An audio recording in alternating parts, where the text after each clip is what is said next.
सारी अक्लो होश की आसाइशें तुमने सांचे में जुनू के ढाल दी। कर लिया था मैंने अहदे करके, तुमने फिर बाहें गले में डाल। क्या कहने। ये कहानी है एक ऐसे शख्स की जो दुनिया में रहते हुए भी कहीं और आबाद था, लफ्जों में पनाह लेता था और लफ्ज ही उसका जख्म भी थे। नाम था सैयद हुसैन सिब्ते असगर नकवी, लेकिन शोहरत मिली जॉन एलिया के नाम से। एक शायर, एक फलसफी, एक बेचैन मुसाफिर जो जितना मशहूर हुआ इतना ही तन्हा होता गया। 14 दिसंबर 1931 अमरोहा के एक इल्मी गिराने में एक बच्चा पैदा हुआ। शफीक हसन एलिया के घर का वो नन्हा सा चिराग जिसके चारों जानिब जुबानें, फलसफा, शौरा और इल्म के जहान छुपे थे। जॉन कहते थे कि मेरी जिंदगी में सबसे बड़ा हादसा 8 साल की उम्र में हुआ। एक लड़की से मोहब्बत और पहला शेर, चाह में उसकी तमाचे खाए हैं, देख लो सुर्खी मेरे रुखसार की। कि चाह में उसकी तमाचे खाए हैं। उस वक्त हमारा रंग सुर्ख था, सुर्ख सफेद। अच्छा। चाह में उसकी तमाचे खाए हैं, देख लो सुर्खी मेरे रुखसार की। ये था जॉन। मोहब्बत को भी हादसा कहते, शेर को भी। जॉन हसास थे, इतने हसास कि दुनिया उनके लिए एक शोर थी।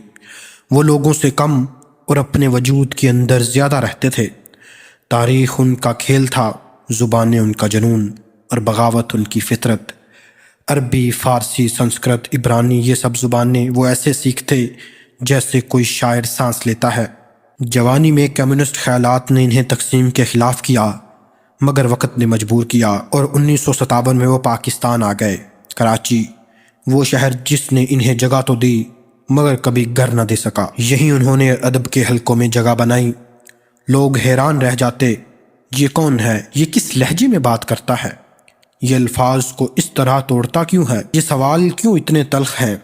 जॉन कहते हैं, मैंने जिंदगी को कभी समझा ही नहीं, सिर्फ भुगता है। जॉन एक अनथक लिखने वाला था, मगर हैरत ये कि जिंदगी भर किताब शाया न की। दोस्तों ने मजबूर किया तो शायद छुपी, वो भी जब जॉन की उम्र 60 साल हो चुकी थी। फिर यानी गुमान, लेकिन गोया सब बाद में आए। बाज तो इनकी वफात के बाद। शायद ये किताब नहीं थी बल्कि जॉन का दाखिली शोर था जो बरसों बाद एक जिल्द में कैद हुआ। जॉन इल्म का समंदर था।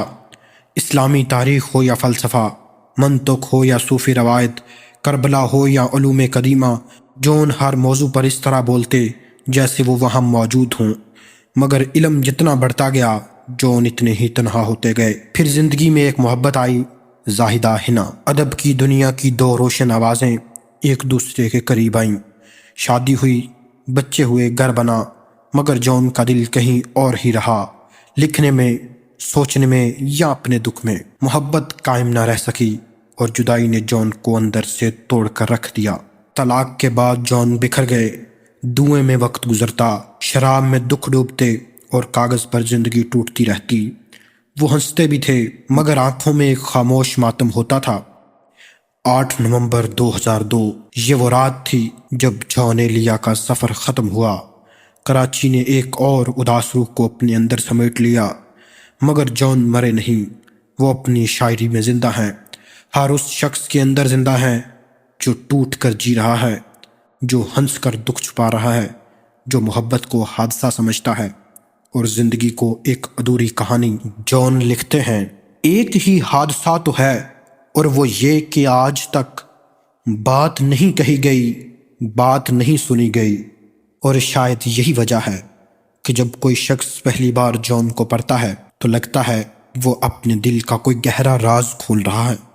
जॉन एलिया का मुंतखब कलाम, हालते हाल के सबब हालते हाल ही गई, शौक में कुछ नहीं गया, शौक की जिंदगी ही गई। तेरा फिराक जाने जा, ऐश था क्या मेरे लिए, यानी तेरे फिराक में खूब शराब पी गई, यानी तेरे फिराक में खूब शराब पी गई।